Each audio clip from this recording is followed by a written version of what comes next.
Hey, welcome back to the Toxic Mold Masterclass. Everyone, I'm your host, Bridget Danner. I have with me today Micki Contini, who actually works for my team now, but I wanted to share a bit about how we met and how I came to know her. And then she's going to share more about her mold journey. So I think I had started a Facebook group for mold support. I think it was when the hurricane happened in Texas and I had a little mold event. It was my first time talking about mold and teaching about mold because I was still really in my mold journey and still going through a lot. So I really just hadn't done it yet. But I thought, well, all these people are going to get moldy homes from this hurricane. I want to put out some resources. So I think that's when I started a Facebook group. I had just moved to Arizona. I don't think I had a lot of bandwidth. And I think Micki reached out to me through the group. And I was like, don't bother me. Like, just ask it in the group. I don't think I was very nice because I just was like, I didn't really have the mental space to run a Facebook group, which is probably why you shouldn't start one. Ironically, now Micki runs the same group.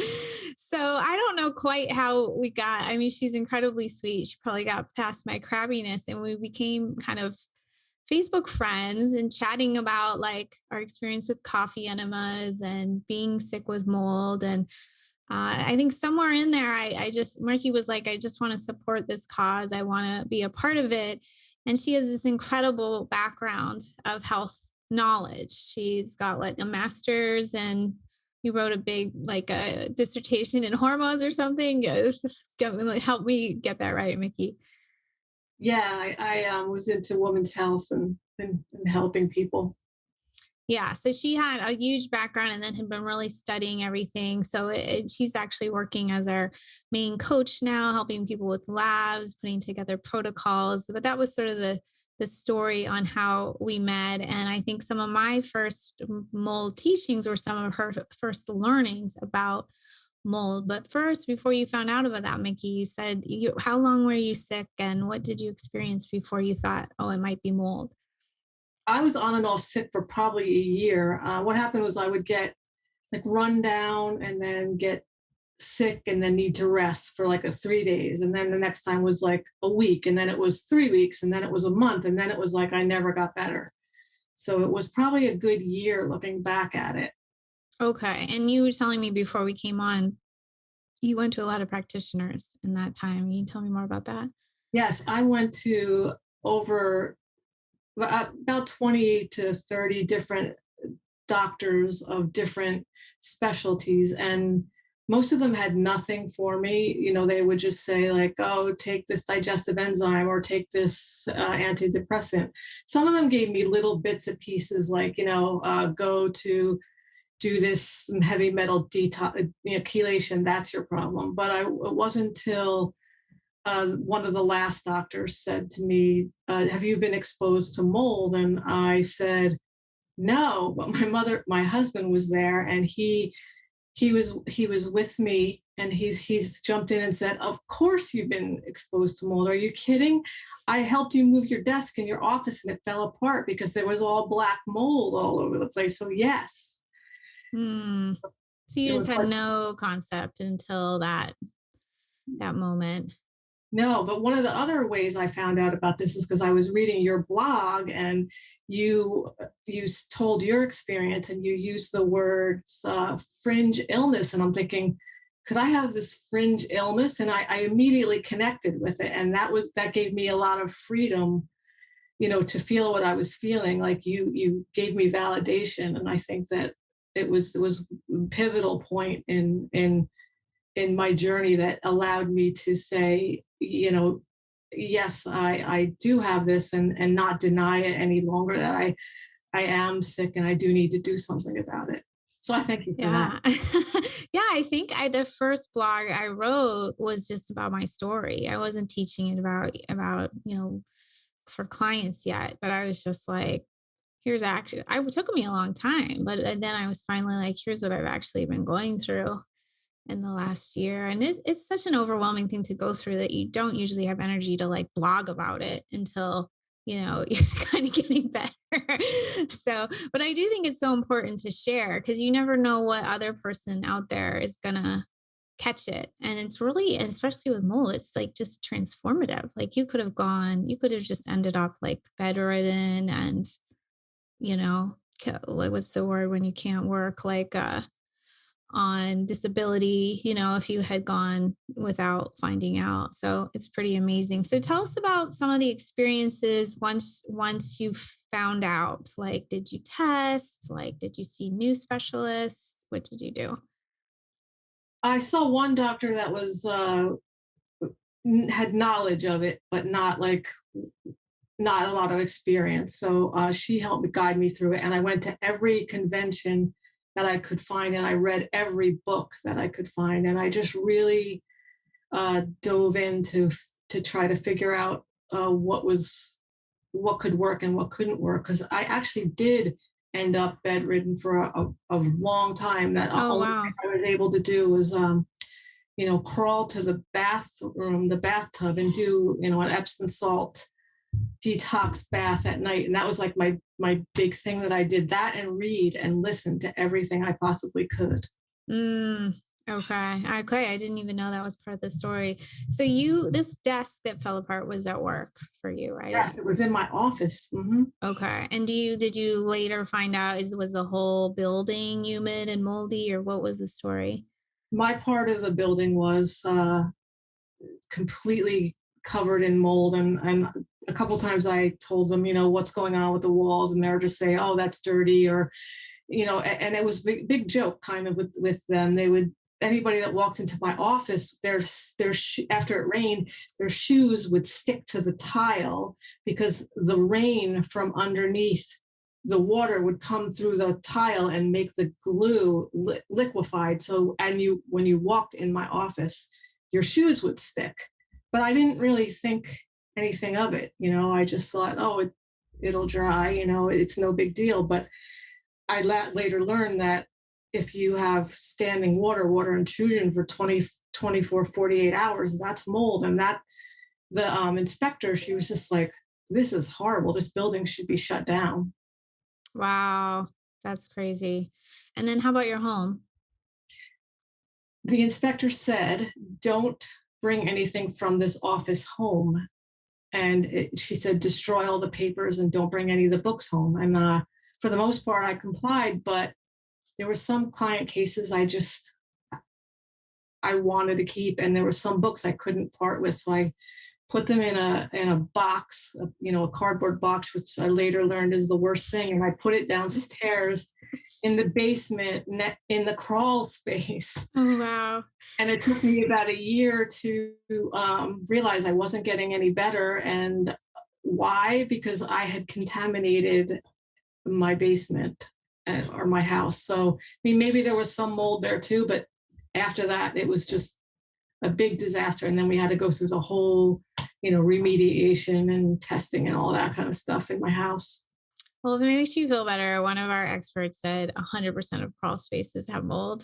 So it was probably already there. The humidity isn't managed right. And then with kind of gravity comes up through the house. I guess gravity isn't the word, but yeah, yeah. Okay. So you and your husband did a pretty huge job on the house. Tell us about that. We had multiple remediation people that would just do like one little part of it and then not find anything. But it would, we went through every part in a house that you could go through, the attic, the mice feces with aspergillus, cave crickets in the basement, HVAC, uh, air conditioning, like every place, new roof. We did everything, and then I still wasn't. It wasn't enough for me to get all the way better. So that's when Mark started ripping apart things, and he found in the bathroom underneath the subfloor about a piece like this big of black mold that Mm. none of the other inspectors had found, and he got rid of that. He did everything himself, and was all he set up to contain it, because by this time, after we watched it so many times, we knew exactly what to do. And he got rid of that. And then after that, my recovery was much quicker. We had gotten everything in the house, fixed as far as I knew. But you moved out for quite a while too, you personally, right?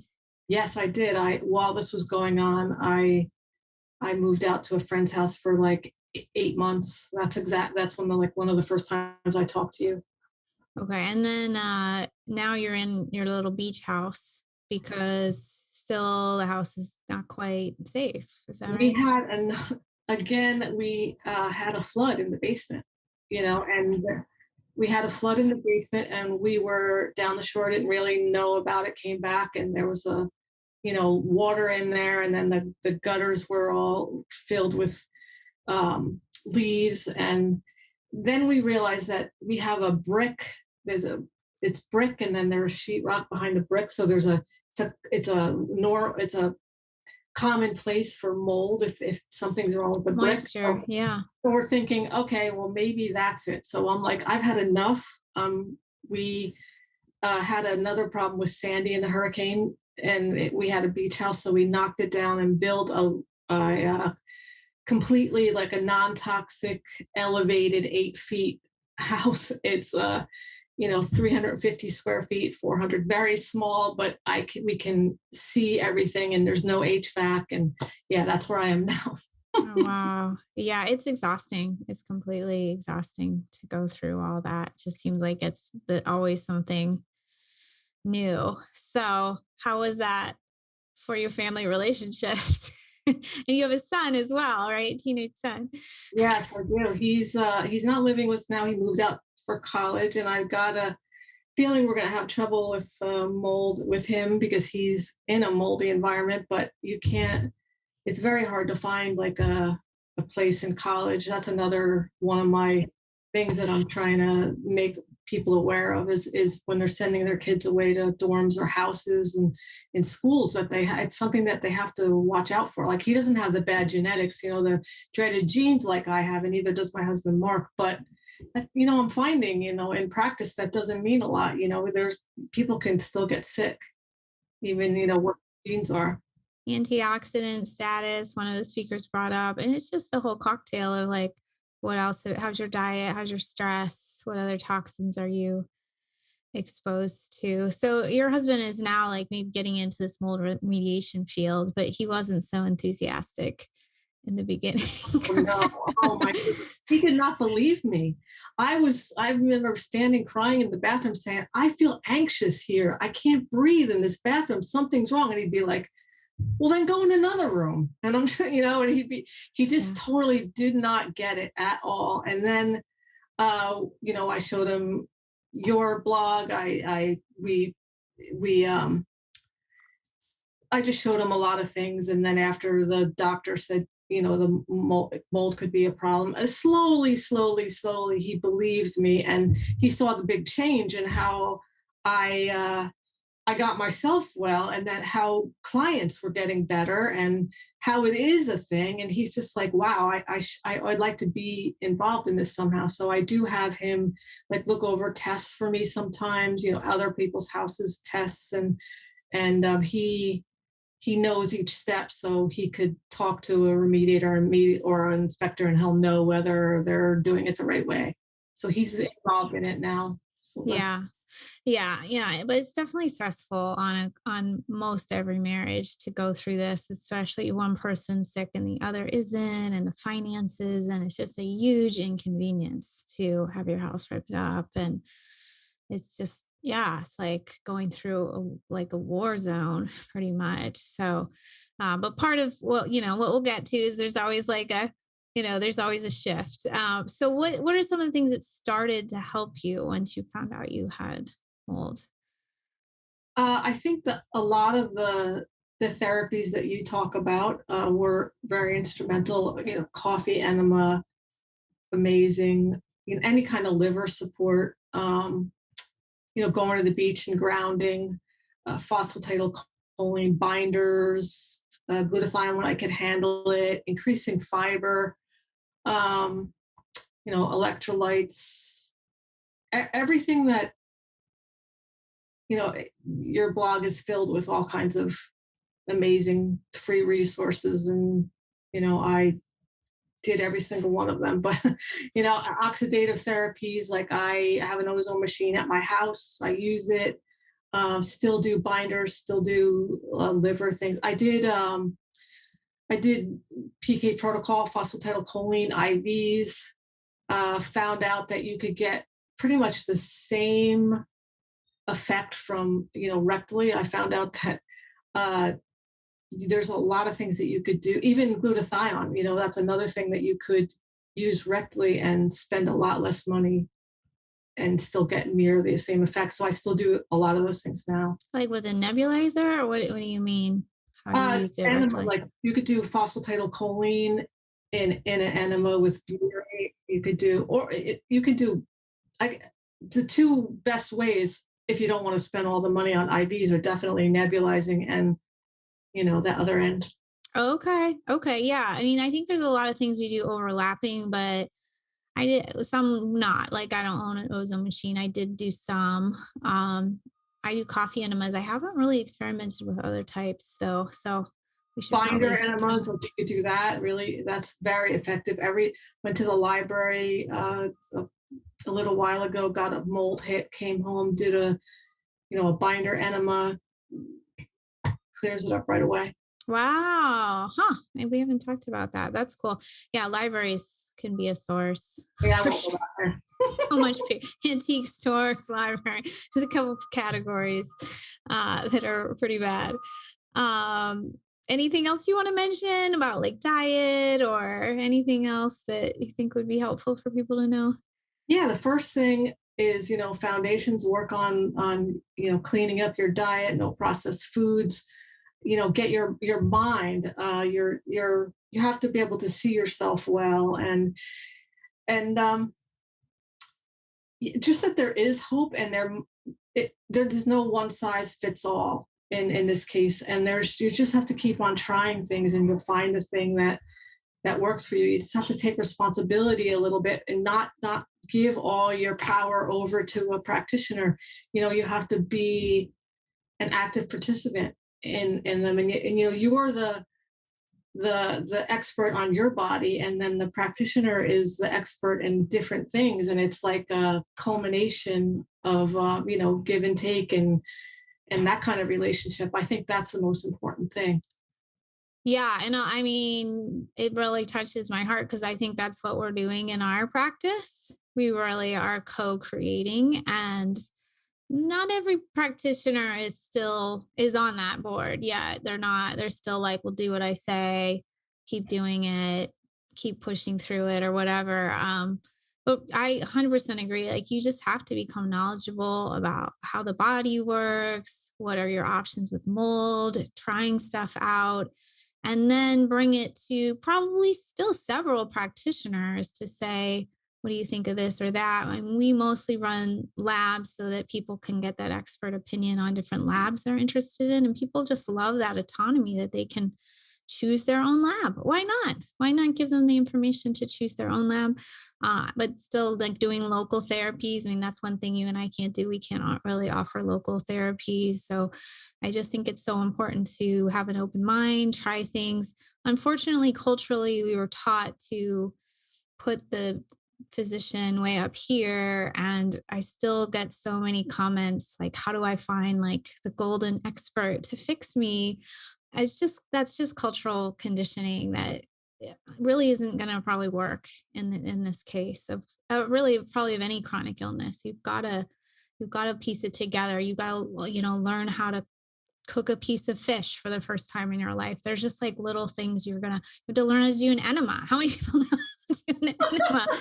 Did you ever think you'd be doing enemas every week? we Mickey and I will be texting both enemas. That's like our time together.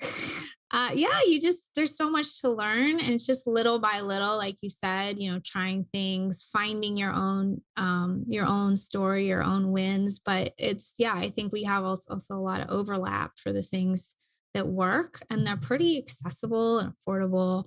You can do them at home. So that's really nice. And then layer in other things that you like. Do you like lymphatic massage? Do you like going to the cryotherapy chamber? Like try it if you love it, like, and you can afford it, just layer it in.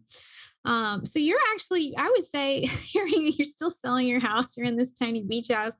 You're not exactly done with the whole story, but you've come a long way, and it's a lot of changes for you, your family, in a lot of ways in the last few years. So, how would you say, you've grown personally, or are you like you as a family have like grown through this? We've gotten closer because of this, and we have really learned how to communicate and, each do our part and give the other person the space that they need. So Mm, it's been a blessing and not so much, you know what I mean? So it's got its good points and its bad points. And the biggest thing that I learned, well, not the biggest, but one of the biggest lessons is a mindset shift. Like instead of like, oh, this happened and this is terrible. Okay, so I switch it into something like, all right, well, we're gonna just detox together. I it's not looking at all the bad, like changing it into the good, like not having limiting beliefs, like to have say, okay, so I'm gonna use this time to get as better, set up me for the best anti-aging as possible, or other diseases make me stronger, or no, I'm not saying this right, but you know what I mean. it has long-term benefits for Yeah. sure. Yeah, it does. Yeah, and I know you're already into health, but this is why, I really am just an advocate too of like detoxing every day, and just knowing that you need to detox like, no matter who you are, and because we're all exposed to things. So I really think that aging well in this modern era means knowing about toxins and mitigating your exposure and detoxing. Like I think that we have a big advantage over people who are just like eating paleo or going to the gym. Like those are like the basics. And there's so much more you can do. And yeah, I feel like even though I still have some chronic fatigue and some brain issues, like there's this other level where I feel like I'm treating my body so well, and I pay so careful attention to it more than I ever would have. Like before this, I would just, work myself into the ground without any hesitation, or, eat sugar and then crash and just be like, whatever. And now I'm just like, oh no, I would not treat myself like that. And I don't mind that. I don't feel like guilty, or I don't feel like I want it any other way than this way. Right, it's a mindset set shift. Instead of saying like, "Oh, I can't do this, I can't do this," you're saying, "I'm nurturing myself. I'm giving my body what it needs. I'm helping it detox." So you're more in alignment with your body and your mind, and that's what you have to do. So that's a big message. Yeah. Yeah. Well, I wonder if you can tell us what you do as a coach, and maybe just kind of your experience on the coaching end of it all. Um, I love I love talking to people about the testing. What I do for you is we run testing, and I can go over the testing, or they can make different appointments for other testing. It's really fun.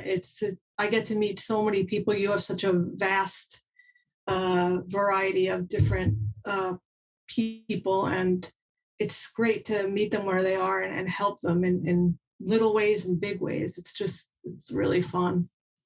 Yeah, they're really motivated. So we can run tests for you, so to speak. There's just like easy shopping cart, or if you have tests that you never feel like you really understood, you can bring them to us. And that service turned out to be quite popular because unfortunately, people are spending money on labs and just didn't really make heads or tails of it. Sometimes it's because the practitioner is just starting out in that field, so to speak, or some of these tests you can order yourself, but you didn't get like a verbal interpretation for you to fully understand it. I also find, Micki, like I just actually ran a heavy metals test earlier this year. I never did anything about it because it's like if it's when you're the client, it can be hard to take action on data is what I find. Like you need someone to kind of be the midwife and be like, okay, here's the data. And like now here's the action we can take based on your symptoms and this data. And I think that that's like a hard bridge to cross when it's your data. You're having emotions about it, you don't know quite what to do. Um, even if I ran a test that I know well, I think I would still have trouble taking action on it because it's just like we all sometimes just need like not to say to be told what to do, but to make a plan for yourself is on your own health is kind of rare. Like we want another plan to follow, or at least a framework. So I think that's what we do too. And even with our plans, there's some flexibility if something's not working for you, or sometimes they'll say, here's a few ideas. Which do you want to try first? But I think without like somebody else putting it in writing, often you're just not gonna take action. What do you think? Yeah, I do the same thing. I've ran so many tests on myself and they're like sitting like all right here in this drawer right here, and it's like sometimes I'll do something about it. Most of the time I won't. But I do want to just circle back to something that you said about the testing on our site is really easy. I have my own private practice in New Jersey, and I still send a lot of people to your site to get tested because it is so easy and you have it laid out so well, and it's not expensive, and plus then I could give them, or we could give them a plan through that. So it's set up really well, and I think that Yeah, I'll give a shout out to our manager, Tammy, who is like the queen of connecting all these systems. Because it's true, like, as another, I think, client frustration you can have is they're like, oh, we'll run this test, or like, just go on that website and run that. And it's not always that simple. There's different regulations in different states, and there's the shipping and and she's just worked it out really seamlessly. So it's kind of just like any other shopping experience. And then we give you, our own interpretation of the instructions to make it easy. Cause I mean, your brain is messed up. So you get this kit sometimes and you're like, oh, what do I do with this? And it's almost good we make people pay for it ahead of time because now they've paid for it. They're going to do the kit. Sometimes you get the kit from your practitioner for free and it just sits around in your house. You never actually do it. Um, so yeah, I'm really thankful for her for setting all that up. And it was really a big light bulb for me when we started to offer that because we were offering sort of more traditional coaching packages before, and it just kind of wasn't landing. But I was like, people are just so attracted to these tests, though. Let's see what happens if we just say you can order a test and we'll read it with you. And then it went crazy, a little less crazy during COVID, where people were kind of they saving were money still coming. Yeah, a little bit. Yeah, it was, but yeah, and it's so great with mold because they're beyond mold testing so many of your body systems become compromised. So to get that information, and we'll all get compromised in a little different way. So to get that information on exactly where are my hormones right now, what's going on in my gut environment, how's my thyroid, it really can make your treatment speed up quite a bit when you have that information. Absolutely. And the test can be used for any illness at all. Like you mentioned COVID.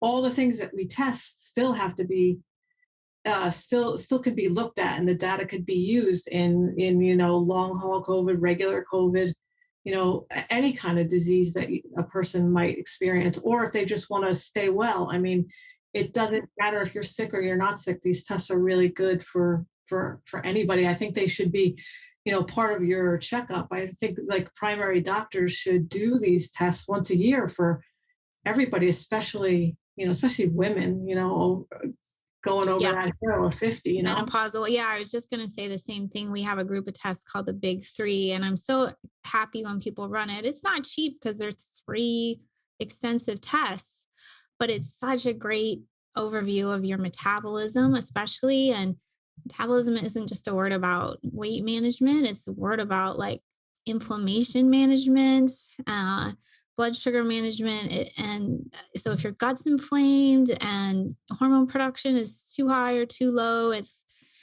thyroid isn't working.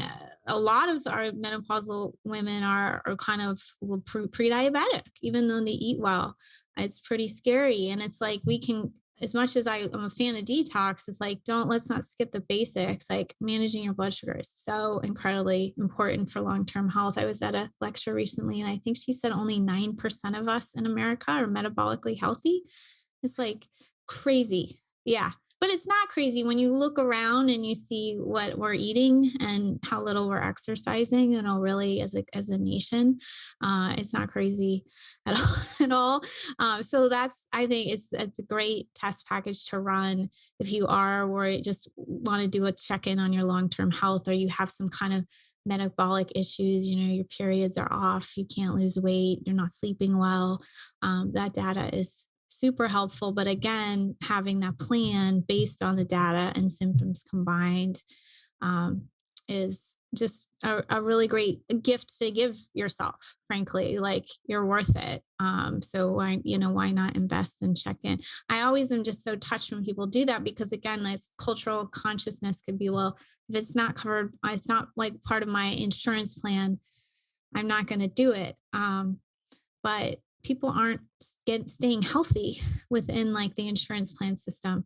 So sometimes when you want to invest in your health, you have to be willing to put your money where your mouth is. Step out of that paradigm. And I don't just say that because I'm making some fortune off of it. Like Micki and I have both like invested in our own health extensively. We both have seen different functional practitioners and massage therapists and stuff, and all that stuff is out of pocket for us too. So, but I think we both know how valuable it's been. So, well, thank you so much for coming on and chatting with me. It was a lot of fun. Yeah, thanks for having me. And thanks for watching, everyone. If you want to follow up with anything that we mentioned, you're welcome to do so at our main site, bridgitdanner.com. Thanks, guys. Oh, or if you want to schedule some labs with Micki. Take care, everybody.